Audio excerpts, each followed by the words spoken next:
नमस्कार बच्चों, आप सभी का स्वागत है हमारे YouTube चैनल पर। आज हम क्लास 10th CBSE हिंदी व्याकरण का बहुत ही महत्वपूर्ण टॉपिक पढ़ने वाले हैं, रचना के आधार पर वाक्य के भेद। इस वीडियो में हम सरल भाषा में समझेंगे सरल वाक्य, संयुक्त वाक्य और मिश्र वाक्य क्या होते हैं और इन्हें पहचानने की आसान ट्रिक भी सीखेंगे। तो वीडियो को पूरा ज़रूर देखिएगा क्योंकि आज का यह टॉपिक आपके एग्ज़ाम के लिए बहुत इम्पोर्टेंट है। आज से शुरू हो रही है हिंदी व्याकरण की शानदार सीरीज और पहला टॉपिक है रचना के आधार पर वाक्य के भेद। चलिए बिना समय बर्बाद किए शुरू करते हैं। तो जैसा कि आप सबको पता चल गया कि हम पढ़ने जा रहे हैं हिंदी व्याकरण की पहला टॉपिक रचना के आधार पर वाक्यों के भेद, तो हम सबसे पहले जानेंगे कि वाक्य क्या होते हैं। तो वाक्य शब्दों का सार्थक समूह वाक्य कहलाता है। सार्थक मतलब आप क्या समझते हैं? सार्थक मतलब वो चीज़ जिसका कोई मीनिंग हो, जिसका कोई अर्थ निकलता हो। तो वैसे वैसे शब्द जिनका कोई अर्थ हो, उन लोगों के साथ मिलने पे, जो एक समूह बनाने पे एक जो लाइन बनता है, उसे वाक्य कहते हैं। उदाहरण के रूप में यहाँ लिखा गया है राम जाता है, ये एक वाक्य है। इसमें राम, जाता है सब एक शब्द हैं और जिनका कोई ना कोई अर्थ होता है, तो उन सब को मिला करके एक वाक्य बना हुआ है, इसी को वाक्य कहते हैं। आशा करते हैं आप सबको वाक्य समझ में आ गया होगा। अब हम आगे बढ़ते हैं वाक्य के भेद के ऊपर। वाक्य के भेद या प्रकार। वाक्य के मुख्य रूप से दो भेद होते हैं, एक होता है अर्थ की दृष्टि से और दूसरा होता है रचना की दृष्टि से। तो क्लास 10th के CBSE के सिलेबस में हम लोगों को सिर्फ और सिर्फ रचना की दृष्टि से वाक्य के भेद को पढ़ना है, क्योंकि यही सिर्फ हमारे एग्ज़ाम में पूछा जाएगा। परंतु फिर भी हम आप लोगों को अर्थ की दृष्टि से वाक्य के जितने भेद होते हैं वो मैं बता देती हूँ। बाकी उसके बारे में अगर आप लोग जानना चाहेंगे तो कमेंट करिएगा, मैं उसको भी पढ़ा दूँगी। लेकिन अभी हम लोग मुख्य रूप से पढ़ेंगे सिर्फ और सिर्फ रचना की दृष्टि से वाक्य के भेद। तो अर्थ की दृष्टि से वाक्य के 8 भेद होते हैं। पहला है विधानवाचक, दूसरा निषेधवाचक, तीसरा प्रश्नवाचक, चौथा विस्मयादिबोधक, पांचवा आज्ञावाचक, छठा इच्छावाचक, सातवां संकेतवाचक, आठवां संदेहवाचक। इन सब को डिफाइन अगर आप लोग महत्वपूर्ण समझेंगे तो मुझे बताइएगा, मैं इन सब को भी पढ़ा दूंगी। अभी हम लोग चलिए पढ़ते हैं क्लास 10th का सिलेबस। रचना की दृष्टि से वाक्य के भेद। सबसे पहला है सरल वाक्य, दूसरा है संयुक्त वाक्य, तीसरा है मिश्रित वाक्य। तो अब हम पढ़ेंगे सरल वाक्य के बारे में। तो सरल वाक्य किसे कहते हैं? तो ये बोलता है कि इसमें एक क्रिया होती है, इनमें एक मुख्य क्रिया और एक ही कर्ता होता है। कहने का मतलब ये है कि जो सरल वाक्य होता है उसमें सिर्फ और सिर्फ एक ही क्रिया होती है, मतलब कि जो काम किया जा रहा है उसे क्रिया कहते हैं, तो वो सिर्फ एक ही होगा और कर्ता भी एक ही होता है। जैसे उदाहरण के तौर पे लिखा गया है अदिति मैम हिंदी पढ़ाती हैं, तो इसमें क्या है, एक सेंटेंस दिया हुआ है, एक वाक्य है। तो अदिति मैम कौन है? अदिति मैम एक कर्ता हैं और पढ़ाती हैं क्या है, वो पढ़ा रही हैं, तो वो क्या है, वो एक क्रिया है। तो यहाँ पे एक ही कर्ता है जो कि है अदिति मैम, और एक ही क्रिया भी एक कर्ता जो अदिति मैम और एक ही क्रिया है पढ़ाती। तो यही बन गया एक वाक्य जिसको कि सरल वाक्य बोलेंगे। अब दूसरे नंबर पे हम लोग चलते हैं संयुक्त वाक्य। संयुक्त वाक्य में कहता है कि इसमें दो या दो से अधिक स्वतंत्र उपवाक्य होते हैं जो और, तथा, लेकिन, इसलिए, परंतु से जुड़े होते हैं।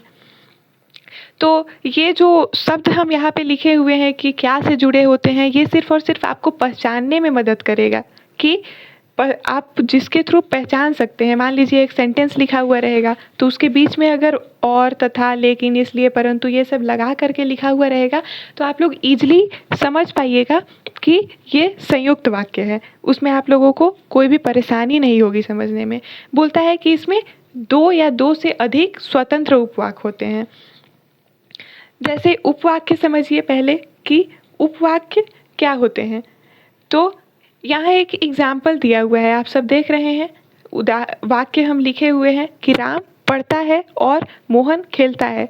इसमें राम भी अपना काम कर रहा है, वो भी पढ़ रहा है, तो वो एक सेंटेंस हो गया कि एक कर्ता है, ठीक है, और एक क्रिया हो रहा है, तो वो एक कंप्लीट सेंटेंस हो गया। दूसरा है मोहन खेलता है, तो मोहन क्या है, करता है, खेलता है वो क्या कर रहा है, अपना कर्म कर रहा है, तो ये भी एक कंप्लीट सेंटेंस हो गया।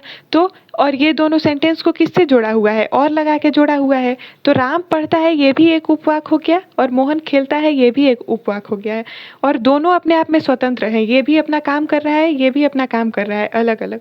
तो ये बन गया एक वाक्य, और ये वाक्य दो उपवाक्य से मिल करके बना हुआ है। एक है राम पढ़ता है और दूसरा मोहन खेलता है, और इसको क्या से जोड़ा गया है, और से। तो ऐसे ही होते हैं संयुक्त वाक्य। कुछ और उदाहरण मैं यहाँ पे लिखी हूँ। पहला है राम आया और मोहन गया। इसमें राम क्या करता है, राम करता है और वो आता है, वो एक क्रिया किया जो कि आया, और मोहन क्या किया, गया। तो और इन दोनों उपवाक्य को क्या से जोड़ा गया है, और से जोड़ करके क्या एक पूरा सेंटेंस बना दिया गया है, यानी पूरा एक वाक्य। तो ये हो जाएगा संयुक्त वाक्य। दूसरा एक और एग्जाम्पल हम लिखे हैं, जो कि है गरीब मेहनत करता है लेकिन उसे उसका श्रम नहीं मिल पाता। अब इसमें आप कहिएगा, देखिएगा कि ये वाक्य जो है वो लेकिन से जुड़ा हुआ है। इसमें क्या है, गरीब वो भी एक करता है, ठीक है, कोई इंसान ही है ना जो गरीब है, तो वो एक करता है, तो वो अपना मेहनत कर रहा है, कर्म क्या कर रहा है, कर्म में वो मेहनत कर रहा है। और वो मेहनत तो कर रहा है, लेकिन उसके बाद क्या लिखा हुआ है कि उसे उसका श्रम नहीं मिल पाता। वो मेहनत करता है लेकिन उसको उसका फल नहीं मिल पाता है। तो ये भी एक सेंटेंस लिखा हुआ है, जो गरीब व्यक्ति है उसको उसका फल नहीं मिल पा रहा है। तो ये दोनों उपवाक्य को लेकिन से जोड़ दिए हैं, तो ये एक वाक्य बन गया, और ये कहलाएगा संयुक्त वाक्य। अब तीसरे नंबर पे आता है मिश्र वाक्य। तो मिश्र वाक्य में एक प्रधान उपवाक्य होता है और एक या अधिक आश्रित उपवाक्य होते हैं।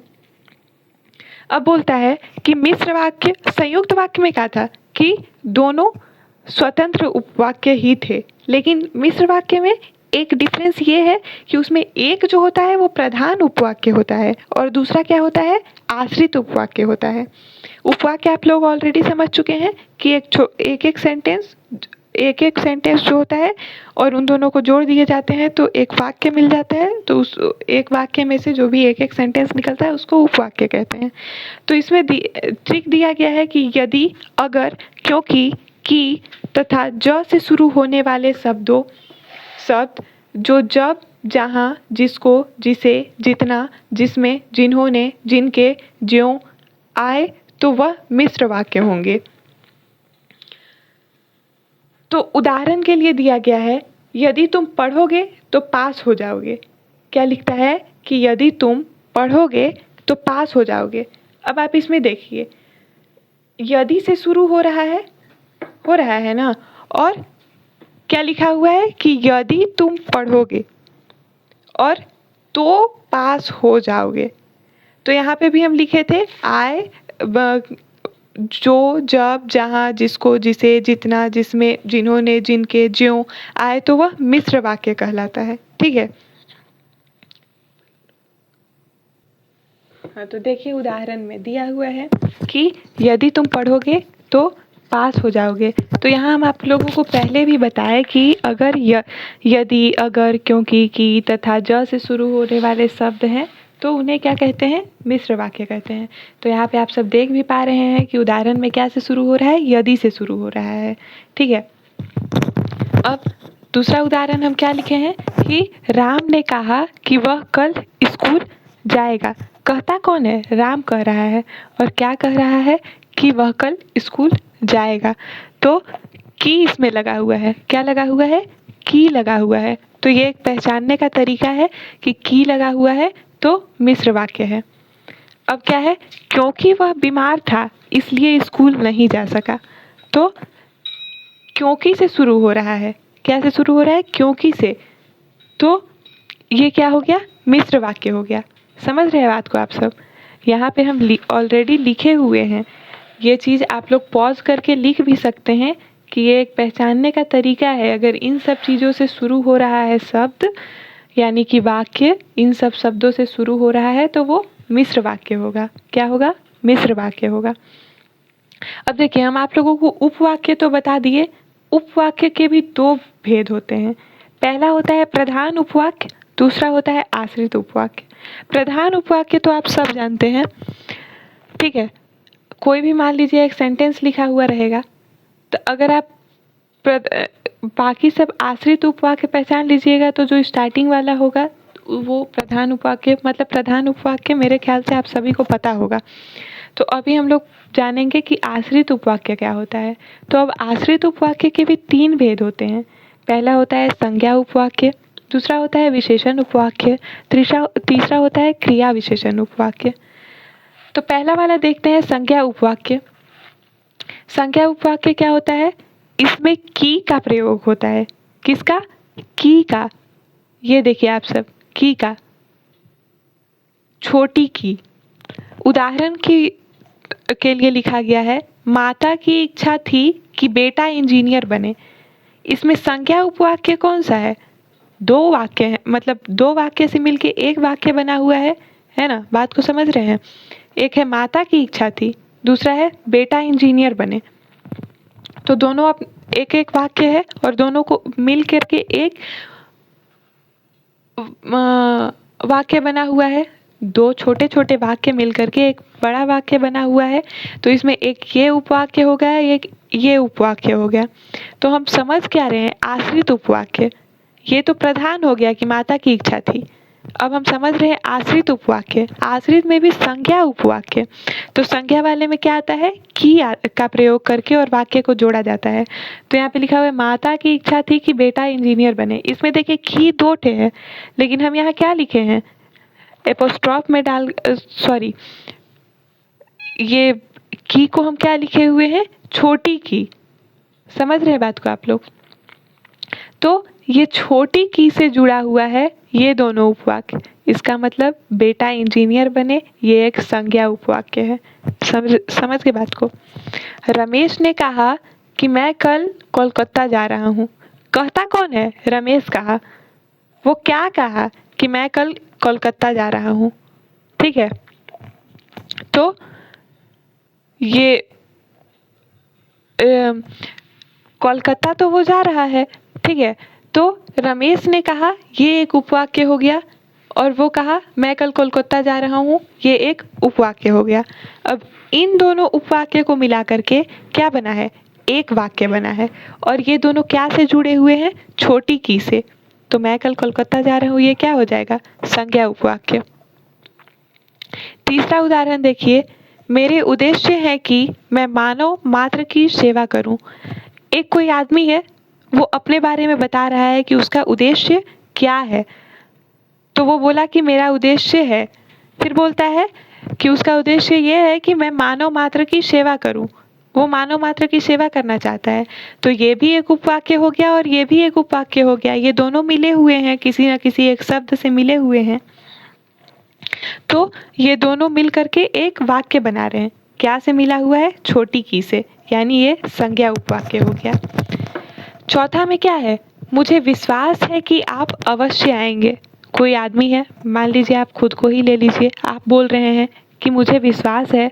आप किसी के लिए बोल रहे हैं कि आप अवश्य आएंगे, आप जरूर आएंगे। तो आप अवश्य आएंगे और मुझे विश्वास है, ये दोनों एक एक उपवाक्य है और ये दो उपवाक्य मिल करके एक वाक्य बने हुए हैं। समझ रहे हैं बात को? दोनों क्या से जुड़े हुए हैं? की से जुड़े हुए हैं। तो ये क्या हो जाएगा? संज्ञा उपवाक्य हो जाएगा। तो आप सब देख लीजिए कि संज्ञा उपवाक्य में जो सिंगल इन्वर्टेड कॉमा में लिखा हुआ है छोटी की, इससे जुड़ता है। अब हम लोग आगे बढ़ते हैं। जो अगला टॉपिक है वो है विशेषण उपवाक्य। अब विशेषण उपवाक्य में इसमें जो, सो, जैसे, वैसे, जितना, उतना, जिसे, जिसने आदि शब्दों का प्रयोग होता है। मतलब क्या समझ रहे हैं? आदि शब्दों का प्रयोग होता है मतलब कि दो उपवाक्य या दो से अधिक उपवाक्य को जोड़ने में इन सब शब्दों का प्रयोग किया जाता है। तो अभी हम लोग को क्या समझना है कि आश्रित उपवाक्य यानी कि अभी हम लोग क्या समझ रहे हैं, आश्रित उपवाक्य ना। आश्रित उपवाक्य का उदाहरण है आश्रित उपवाक्य का पाठ है विशेषण उपवाक्य। तो अभी हम विशेषण उपवाक्य समझ रहे हैं। तो अभी हम ये सब शब्दों से जो जुड़ा हुआ रहेगा वाक्य वो होगा विशेषण आश्रित उपवाक्य। उदाहरण के लिए देखिए, पहला है वह पुस्तक कौन सी है जो आपको पसंद है। बोलता है वह पुस्तक कौन सी है, ये एक वाक्य हो गया। आपको पसंद है, ये भी एक वाक्य हो गया। अब ये दोनों क्या से जुड़ा हुआ है, जो से जुड़ा हुआ है। तो यहाँ पे शब्द लिखे हुए हैं, ये आपको याद करने पड़ेंगे कि अगर इससे जुड़ा हुआ है तो विशेषण उपवाक्य होगा। तो जो से जुड़ा हुआ है तो विशेषण उपवाक्य है। दूसरा है मैच में जो सबसे अच्छा खेला वह मेरा मित्र है। क्या बोलता है, मैच में जो सबसे अच्छा खेला वह मेरा मित्र है। तो यहाँ पे कॉमा दिया हुआ है और जो भी लगा हुआ है। एक है मैच में,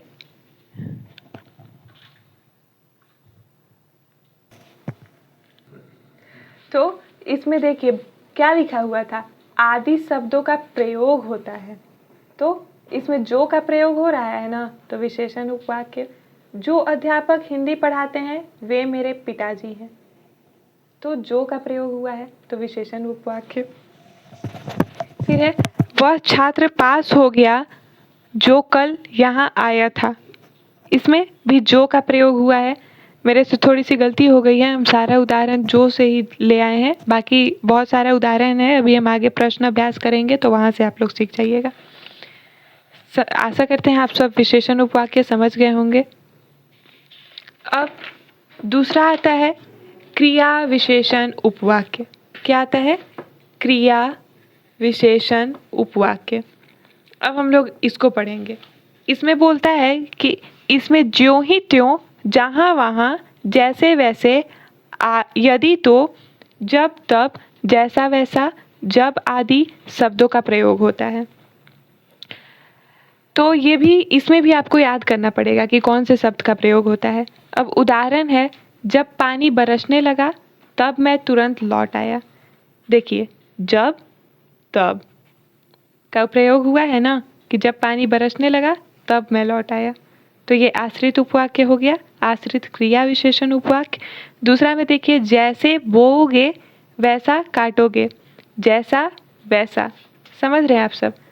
फिर तीसरा है, जहाँ जहाँ धुआं है वहीं अग्नि है। तो जहाँ जहाँ, ये सब शब्द को याद कर लीजिएगा। तो आप लोग देख के पहचान लीजिएगा कि क्रिया विशेषण उपवाक्य है, तो आपको याद करना पड़ेगा। तो और चौथा एग्जाम्पल है, यदि तुम पढ़ते तो पास हो जाते। तो देखिए यदि तो यदि और तो का प्रयोग हुआ है। यहाँ भी लिखे हैं हम कि यदि और तो का प्रयोग अगर हो रहा है तो वो होगा क्रिया विशेषण उपवाक्य। तो हुआ है इसमें यदि और तो का प्रयोग। तो बच्चों आज हमने सीखा रचना के आधार पर वाक्य भेद। उम्मीद है अब आपको सरल, संयुक्त और मिश्र वाक्य आसानी से समझ आ गए होंगे। अगर वीडियो पसंद आया हो तो लाइक करें, चैनल को सब्सक्राइब करें और अपने दोस्तों के साथ शेयर ज़रूर करें।